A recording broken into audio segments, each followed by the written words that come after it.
I would like to thank the organizers for asking me to speak here and for their kind introduction.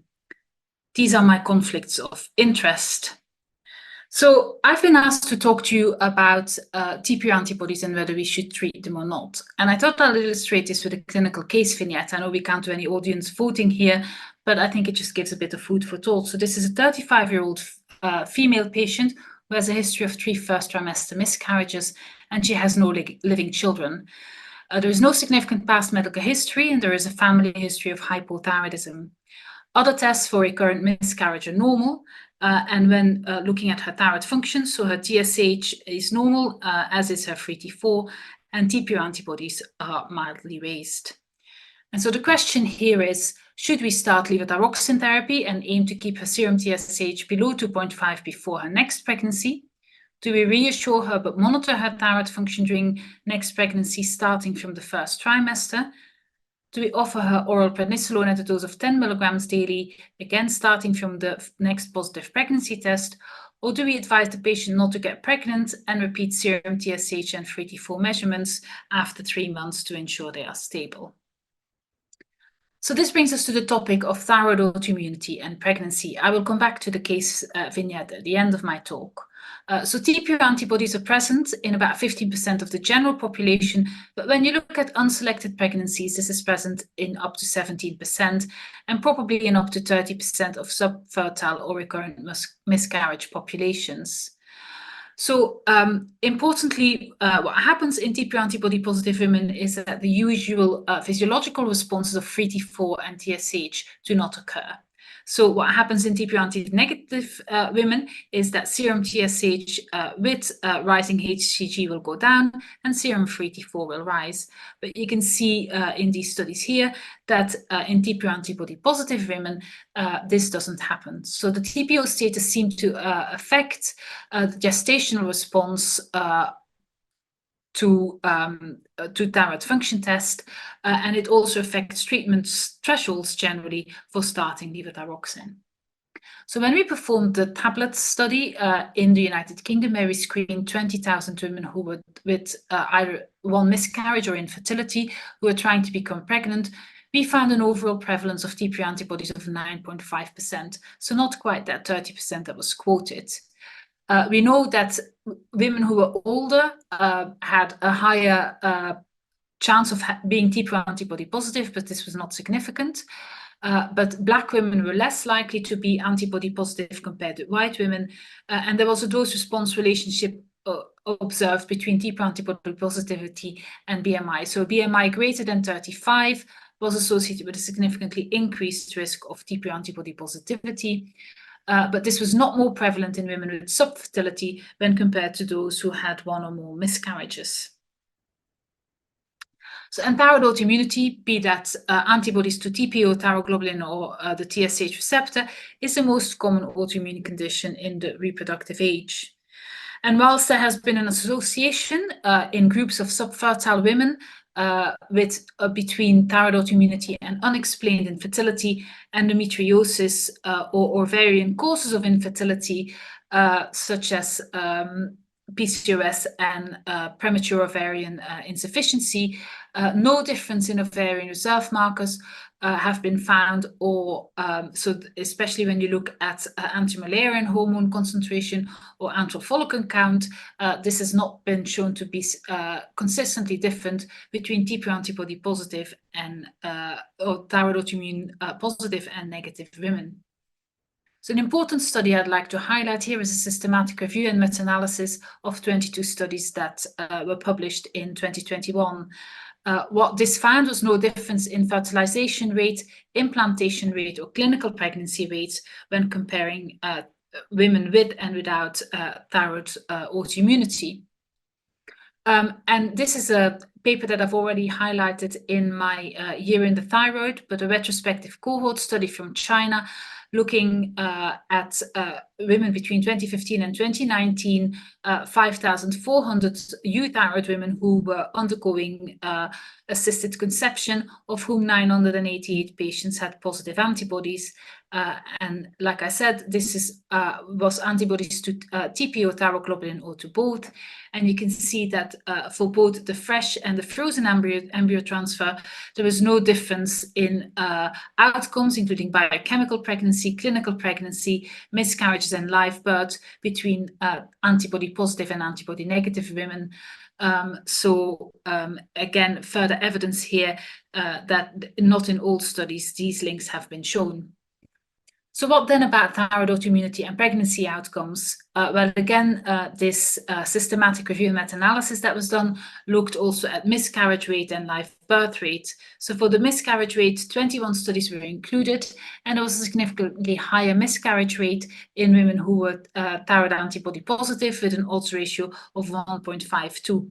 And again, a lower live birth rate was found in antibody positive women when compared with those that were negative, again with an odds ratio here of 0.73.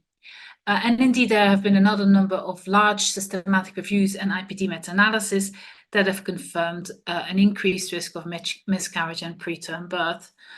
So one of the biggest studies to date that has been performed is this meta-analysis here performed by Tim Korovar, published in 2019.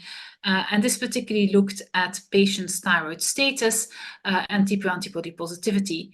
So these are patients from 19 different cohorts. Nearly 50,000 patients are included, and they all had thyroid hypofunction and also had their TPO antibodies measured. And you can see that being TPO antibody positive is associated with an increased risk of preterm birth, and that's particularly pronounced when TPO antibodies are positive and TSH is raised over 4. So there does appear to be a link between thyroid antibody positivity and worse fertility and pregnancy outcomes. So the question then is, can we do anything about it? And what this here highlights are a number of papers that have been published looking at trials that have been undertaken in women who are TPO antibody positive but have normal thyroid function.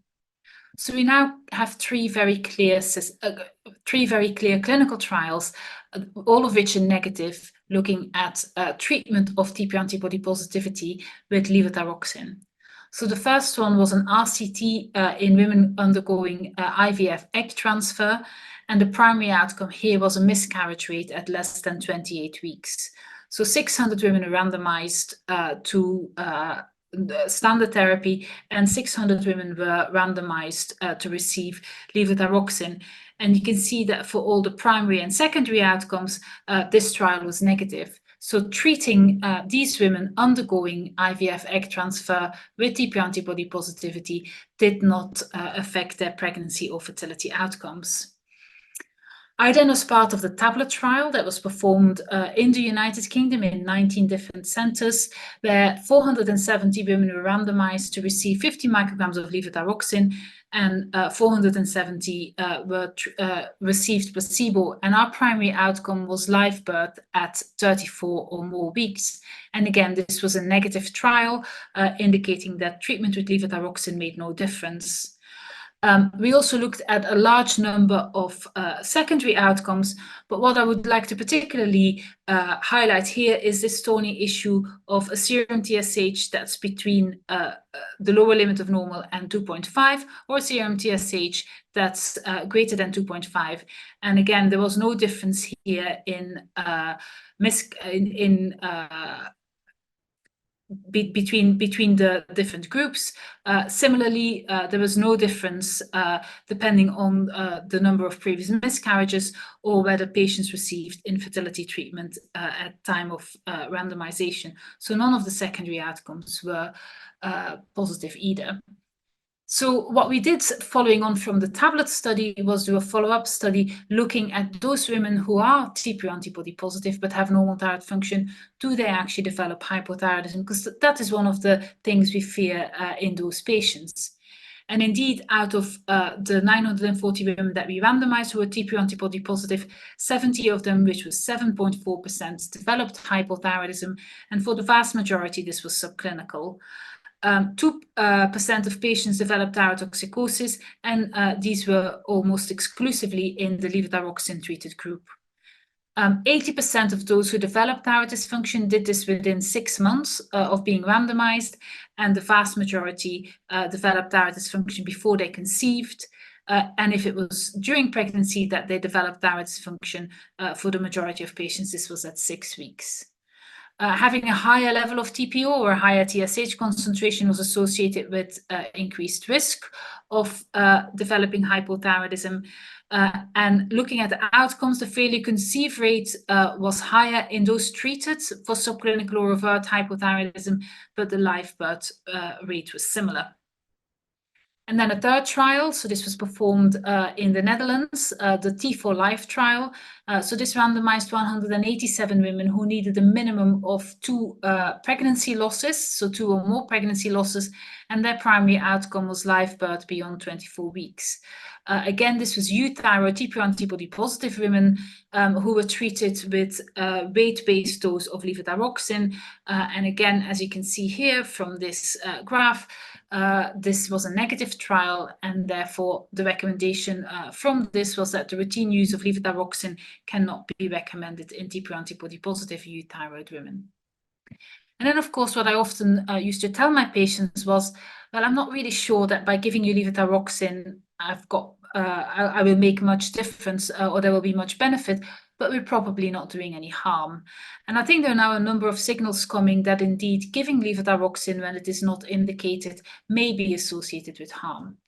I will highlight some of these, but there were significantly higher odds of preterm delivery and other adverse outcomes in women with very mildly, so a serum TSH between 2.5 and 4 who were treated with levothyroxine. There are some signals that this may be associated with an increased risk of ADHD, as well as high maternal free T4 levels being associated with lower child IQ, gray matter and cortex volume. And then more recently, an IPDM, again from the Dutch group, the 19 cohort studies showed that free T4 towards the higher end of normal is associated with lower birth rate. So this first study is the study from a database in the United States. So 5,000 women were enrolled here with subclinical hypothyroidism who were treated with levothyroxine. And you can see that this levothyroxine treatment did have a benefit on pregnancy loss, but when you looked at preterm delivery, gestational diabetes, and preeclampsia, these were significantly raised. Again, looking at effects of thyroid function test on offspring IQ, what you can see here, so this is from the Dutch database. This is nearly 4,000 mother and baby pairs. Mother had their thyroid function checked before they were 18 weeks pregnant, and children had their child IQ measured at between 6 and 8 years. And you can see this inverse U-shaped curve here with when a serum free T4 is low or high, this is associated with lower IQ scores in the fetus. So it seems to be that you need to find this blind spot, but certainly over-treating women with levothyroxine when they don't need it is not associated with good outcomes. And a very similar inverse U-shaped curve here. So this is from the Danish database. Again, looking at verbal IQ that was measured in children, you can see that even with free T4 in the normal range, serum free T4 that's towards the higher end of normal is associated with lower IQ. And then these data here are from the CATS study. So the CATS trial was designed to give levothyroxine to women with a mild thyroid hypofunction, but a fairly high dose of levothyroxine was given, and therefore quite a few women actually had very high levels of free T4, and some were overtly thyrotoxic. And you can see that there was an increased risk of ADHD in these women, and that has been shown in a number of other studies where this has been linked to autism and epilepsy in the offspring as well. So it appears that this is not without danger. So, and then finally looking at glucocorticoids, because it appears that giving levothyroxine to these women who have thyroid autoimmunity does not affect their outcome. And it may therefore be that this is not driven by their thyroid function, but that this is more a generalized autoimmune issue that is going on. So therefore, in autoimmune diseases, we often give glucocorticoids. Does this improve fertility? So the first thing to note here that we don't have any good trials, but this was a systematic review of